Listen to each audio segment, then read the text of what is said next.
Hi, everyone, and thank you so much for attending our session on what's new in AI12z's platform. We're going to show what is in the latest release that was just released a couple of days ago. In terms of what's in the AI1-to-Z platform that you've seen so far, we believe that RAG, or Retrieval Augmented Generation, is just not enough. So what we've introduced prior in our platform are streaming capabilities, multilingual. This is where you can upload all your content in English and then ask questions in different languages, and then the bot will answer in that language of choice. Calls to action buttons. This is where we really want to help your customers move forward in their customer journey. The call to action button will be right after the answer to help them take that next step. We have comparisons. Forms are super important so that you're bringing in that form experience within the digital assistant itself. E-commerce, we have integrations with Shopify as well as BigCommerce. Carousels, will show more about that on today's demo, and more live agent escalation. So that is what's already in our platform. What we want to show is how it's easier than ever to create a digital assistant. So what we've just introduced recently is multi-panel welcome messages. And Rob is going to show this. This is where within the AI1-to-Z platform, you can create a new agent. And then you upload the website's URL, and then it automatically generates this digital assistant for you. So it ingests all the data, and what will come out of it is a multi-panel welcome message. So we'll show you what that looks like. Easier to show and tell, but we're going to start with the Phillips Collection. Now, the Phillips Collection is a museum in Washington, D.C. I'm about to check it out this weekend. I'm really excited to go, first-time visitor there. And we decided, why not create an AI chatbot for this. So with that, I am going to hand it over to Rob.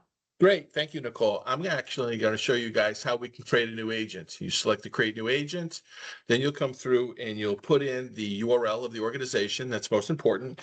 Give it a sensible name so you know how to reference it later on. As you can see, I have a ton of agents in my demo section here right now. And then this one is probably most important. We want to make sure that you give it, the appropriate capitalization, because this will be used in certain aspects of our build out. So we're just going to call this the Phillips Collection. Down here, I just want you to see where we say automate full agent creation, ingest website, extract brand, and configure bot. That's the magical part. So when I hit save, I'll say got it, thanks. Back to you, Nicole. We'll see this in a few minutes. All right. So in terms of what is also new in the platform, we've gone live with different controls. What you're familiar with is a chatbot in the corner of a website. You've also seen the search bar at the top. But what's new is that we've introduced this hybrid search and chat experience. So on the left-hand side, you'll see the digital assistant conversation. Somebody is asking, do I have to clean my skis after every trip? And then as that person is typing that in the search bar, on the right-hand side, this is populating in different categories with the search results. There doesn't have to be a pound sign here. You can have another icon or just take it out completely. And then below it is the AI answering the question, and you can continue on with that conversation. What also is new, and again, we'll demo this, but is a search bar with an AI overview answer at the top. So above all of those traditional search results that you usually see, we wanted to present that AI overview. Now, if any of you are still using Google, when you type into Google, they have that AI overview above those search results. We wanted to bring in that same experience into our platform. What we've also introduced in our platform is vibe coding within a WYSIWYG environment, also known as what you see is what you get. And this is super exciting because vibe coding is where you just use natural language. You don't have to use any code. I don't have to talk to my developers to help me create this digital assistant experience. I can just do it by typing in those instructions and then pressing the submit button. And this doesn't just apply to the welcome screen. We're really introducing vibe coding throughout the entire platform. So this also goes to calls to action buttons, HTML templates, carousels, forms, PDF and email templates, and more. So we'll show this to you in action, but that is something that is new where you're literally just, typing in what you want to change. And so this is where marketers and non-technical users can now design these digital assistant experiences. Last but not least, we have introduced personalization and directives to the right landing page. And this is where truly the bot as well as the website are speaking together. So when you come onto a website, you have, one of two things in mind, either to find information or to take some sort of action. With this, when you're talking to the digital assistant, that panel, and again, easier to show when we get to the demo, but that panel will adjust based on what you're asking, as well as the landing page itself. So that's why we call it directives. You're essentially directing the landing page to be the right landing page based on your conversation with the digital assistant. And another thing that we're super excited to be announcing is how the landing page can transform. We will save this for another webinar, another demo, but we are partnering tightly with our partner Magnolia. So excited to be showing this in the future, but swapping banners, swapping content and calls to action directly on the page after somebody types something within the digital assistant. And I will hand it back over to Rob and Bill. Thank you, Nicole. I'd like to show you guys the US Bank demonstration. Now, we've also built a multi-panel agent here. You can see there's lots of places to go, but before I traverse anywhere, let me ask, I just stated that I need an auto loan. So I hope it can help me. It says, hey, I can help you with that. Well, there's two things that you should notice. First off, the panel has now switched to auto loans, and the site has also switched to auto loans. So it's context aware, and it's also moving the website. So we're working in tandem, we're working in unison with the web content management system, as well as with the digital assistant that we provided. Now, let's say that I ask right here real quick, I need investment help. So I'm going to ask yet another question. It's going to say, oh, I can assist with that. I can help you with investing. Look, it says investing. And when we scroll to the top, it's now showing me their investing page. This is a lovely way to engage people. They don't want to have to traverse around. They really want you to be cognizant and be able to provide this kind of assistance. Let's actually look at what this appears like on the back end. And right inside of here, you'll notice we have the US Bank application. This is the agent. And down here inside of the web control, you'll notice that we have the bot. And as I just expand this a little bit, you can click on it, and it's now showing you inside of the welcome message that it is a multi-panel experience. So this is the home panel that you saw a moment ago. We can also let you see that there are all of these other panels that were created. There's one for accounts, and we can see this one is great. There's also one for credit cards. When you look at any one of these panels, all of the HTML for the panel has been adjusted. I can actually go back to the main panel, and you'll see here it is also adjusted. So all of this HTML and all of this information is written out for you as you see fit. I'd like to show you now how the Phillips collection was developed after that, exercise of building it earlier today. We'll just come down and we'll look at what we call the web controls. And you can see right here, the web control was built. When we look at it, the place people want to check out is called the welcome message. And now you'll see right here, a lovely welcome message has been created. Now, if you just soak in and just to see, it's got plan your visit, exhibitions, collections. Each of these likely represent something called the subpanel. So you can see right now, we have a list of all of the subpanels available in it right now. And we can just click on exhibitions. And then we can also click on something like events.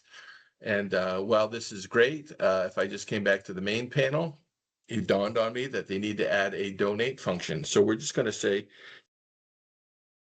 build the donation subpanel. And really, that's all that I have to ask it to do. I'll submit those instructions. It already knows how I've wanted things laid out already, and it's going to use that and map it. So you'll see right here in just a couple of seconds, this is going to come back. I can't traverse away from it right now, but I did want you to see that we can look at the HTML, correct, Bill? Yep. Yep. And so when I show you the HTML, you can see that you can now insert audio, PDF, MP4. Now this is useful. I could have even told it to, hey, I want to build a video player and I want to have all my YouTube videos here inside of the channel and then play them. So multimedia, inserting the links. As you also look at this, what I wanted you to see was all of the HTML is available for you. And if you just wanted to remove these, you can just select those and then delete them. If you Now, that being delete said, any, I'll just add on to what Rob's saying.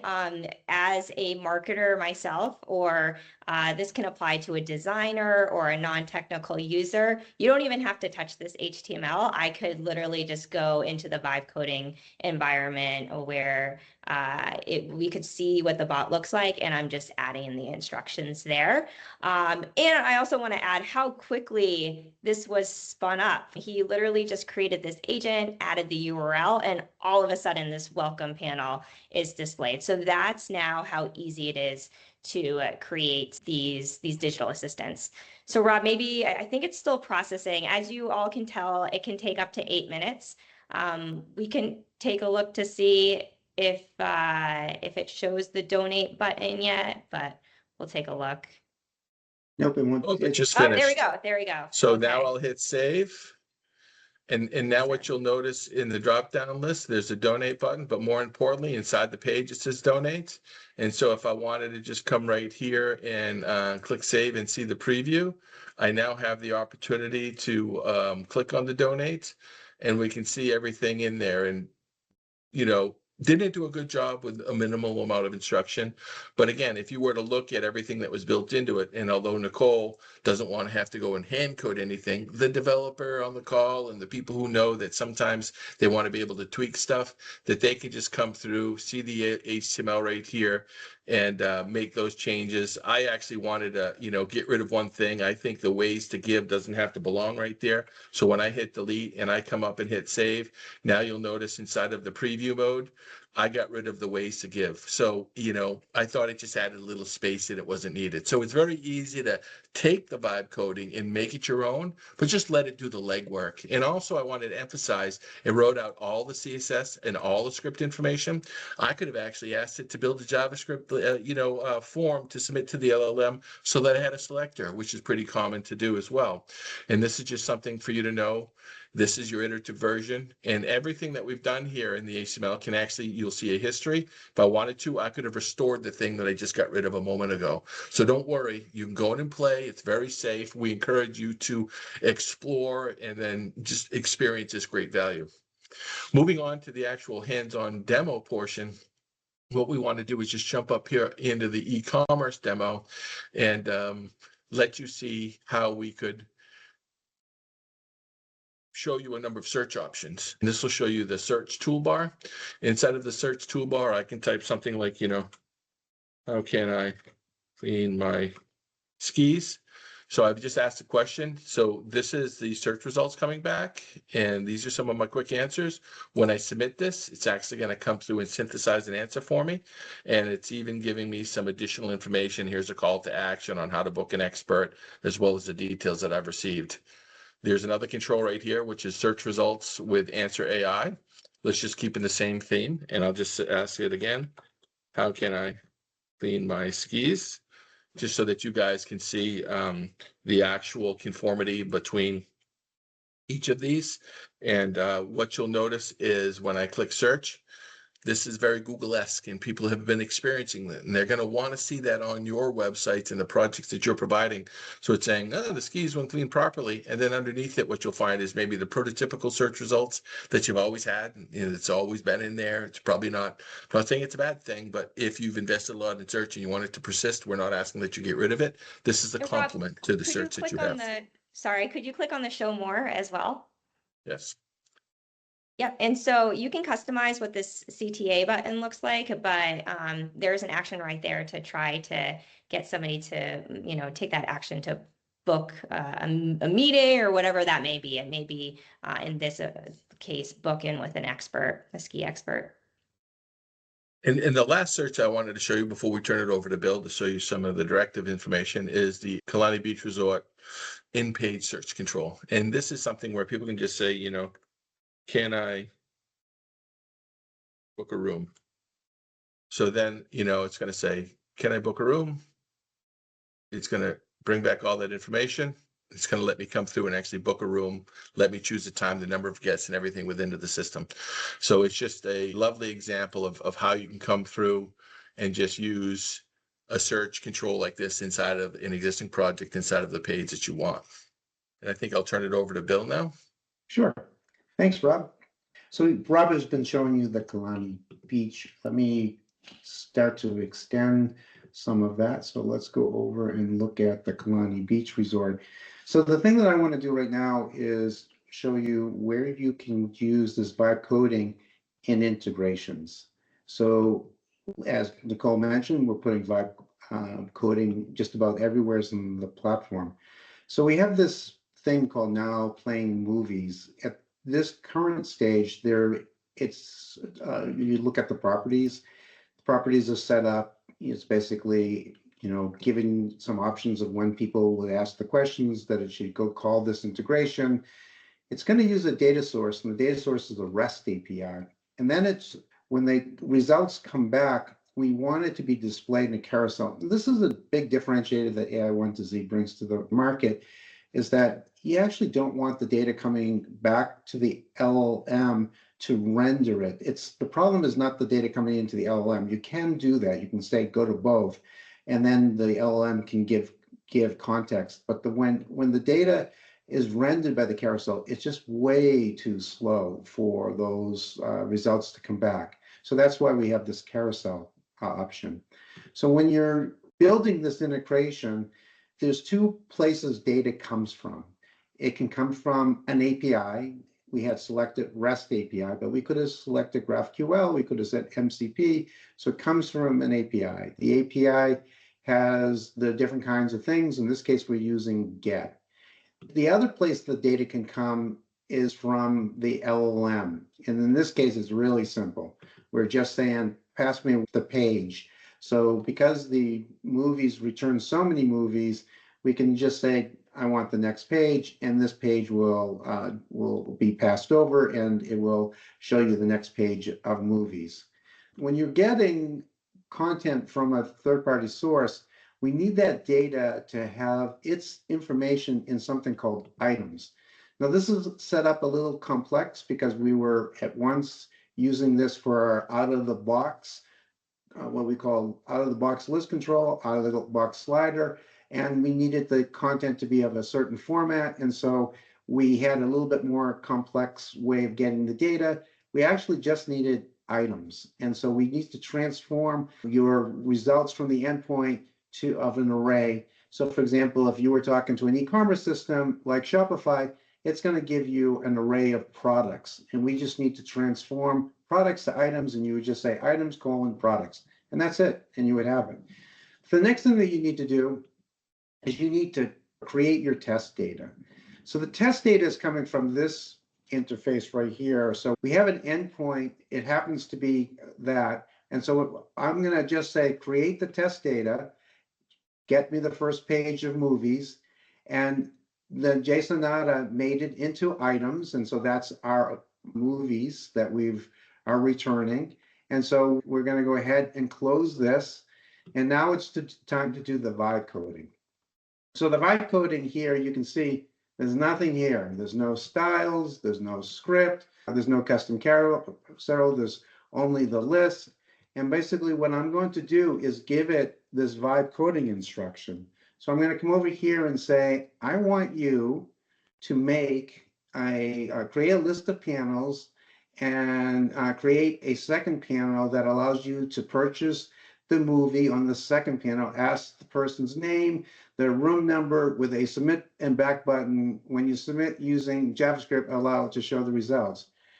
I'm also going to go and drag and drop some images that how I want it to look. So let me just go to my downloads directory and go get those images. And I'm going to pick these, what the panel should look like and what the card for purchasing should look like. And I'm just going to drag that in. And so that just dragged these two images into the system. And I'm going to submit the instructions. I didn't actually have to do this, but one thing that can become handy is you can hand draw the concept of what you're looking for. And I'm going to click the submit, and it will go out and create this panel. This will take about 2 minutes for it to create. It'll create two panels, a list panel and the purchase panel. And it'll create all of the styles and it'll create all of the scripts, and then we'll be able to preview it. Now, remember, when we're previewing something that's all dynamic data, the preview is going to look a little funny, but we can look at the carousel information and see that. And so this will finish up in a second, and we'll be able to go and test it with our bot. So give it one more second. There it is. It's done. Well, that did it in about 2 minutes. Now what we're going to do is we're just going to save and publish. Then we're going to, well, actually, we can actually go back to the same thing here, and we can actually say we want to preview it, and we can preview it right inside of here. So this is going to bring up the bot or the CTA, and we're going to say, we're going to open this up, and we're going to say, show me the latest movies that are playing. And it's going to come back with a list of movies. Now, see how fast that came back? And see how many movies? Again, if you were having the LLM generate each one, we still wouldn't be done. And the speed is actually one of the core things of how a bot will be used in the future. And it created the purchase. So click on the purchase. We have the purchase in here. I can enter my name, my room number, and I click submit, and it did the JavaScript like we told it to, pop up of whichever one that we have, and we can go back, and so you can see how that all part of it works. Now we're going to show you another kind of vibe coding, and so let's go over to integrations. We're going to go to a different project. We're going to go to the US Bank. We're going to look at integrations here. Now this integration is a mortgage calculator. So obviously with a mortgage calculator with a bank, that's probably an often question that somebody might want to do. So I'm going to edit the properties. We basically define the mortgage calculator. We define the instructions of when somebody can call it. We're saying you call a REST API, handle the response through template HTML. So template HTML give you a lot of flexibility of building widgets for people, but they're really calls to actions as well. And I'll show you in this example of why it's a call to action. So we're literally at this point going to show that we have a REST API. And again, this is the migration of the data coming from the LLM and from your endpoint, so that it can do all the right things. So when we look at this endpoint here, this is the JSON data. So we're just going to go over here and show you what that looks like, just so that you can see it in context. This is what it's going to call. So this is emulating an endpoint. It probably wouldn't be a JSON. It would probably calling some endpoint that's actually dynamically changing with time, because interest rates change all the time. We have our LLM parameters. In this case, it's term. So term would be the concept of 15 years, 20 years, 25 or 30. We're saying that this is the term of the loan. So the description is always the most important.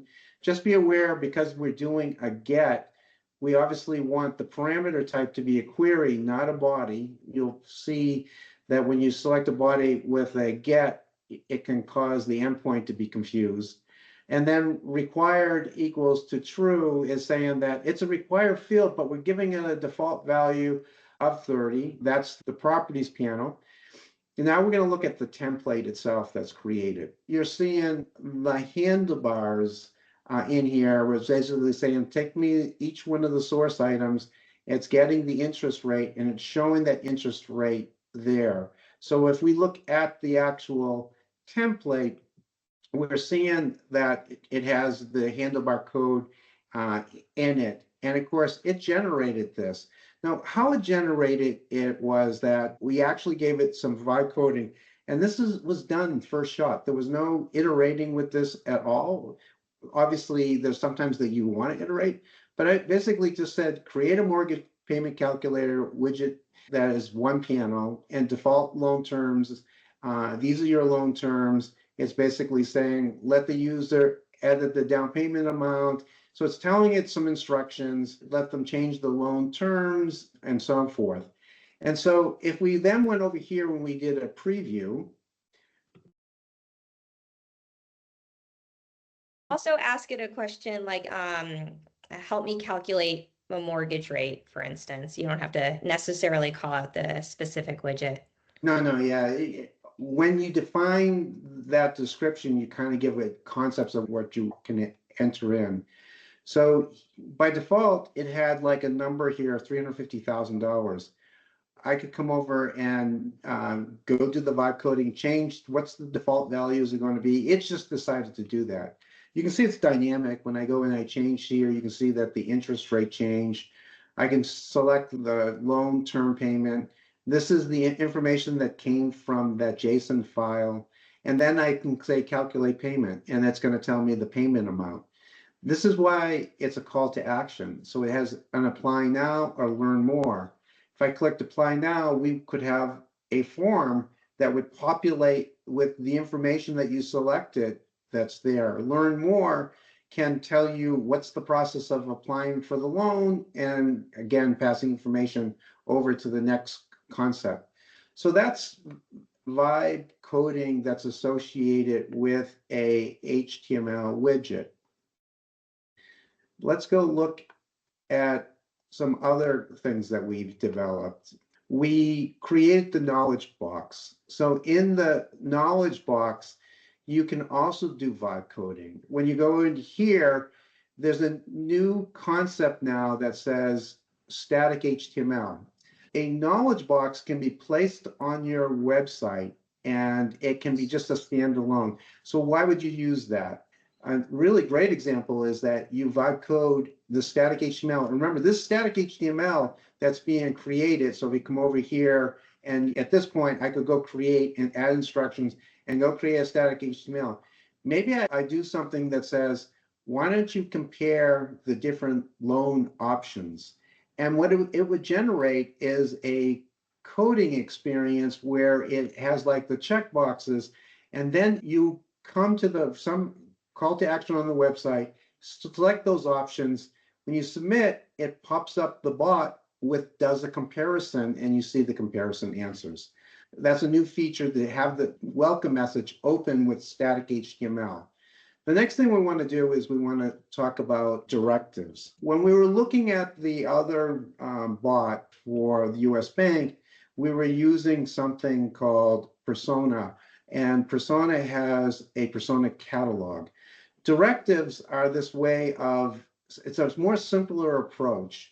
And so the simpler approach is that when you're going to interact with the page and you say something like, show me the pricing options you have. Now what we've just did is we've set a directive on the page, and the directive is going to answer the question.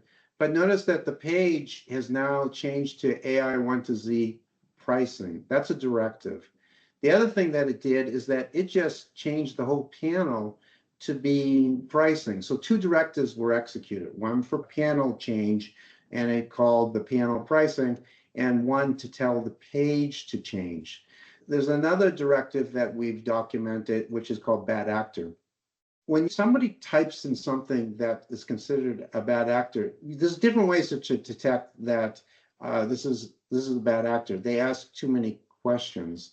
It's not typical of a user. You identify a bad actor. You use Capace, which is from Google, and we support that. But what's nice about this, first time they do something that acts like a bad actor, we can hide the bot. The directive comes back to the web page.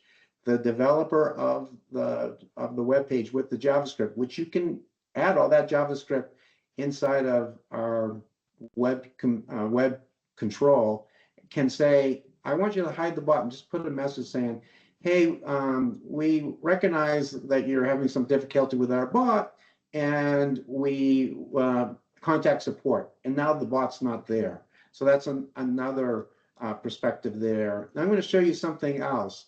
I'm going to go to finance. I'm just navigating the page. And what you see is the persistence of the bot. It didn't change. It can follow you around now to do different things. So was there anything else that you wanted me to show, Nicole or Rob? I think that's a great overview for what's new in the latest release. Right. Yeah, me as well. All right, well, that concludes our session on what's new. And if anybody has any questions, feel free to email us firstname@ai1to-z.com or just info@ai1to-z.com. We get all those emails. And in addition, we started uploading just this week more videos on YouTube. So feel free to subscribe to our YouTube channel. It's AI1to-Z, and you can see the latest and greatest videos. With that, that's all. Thank you.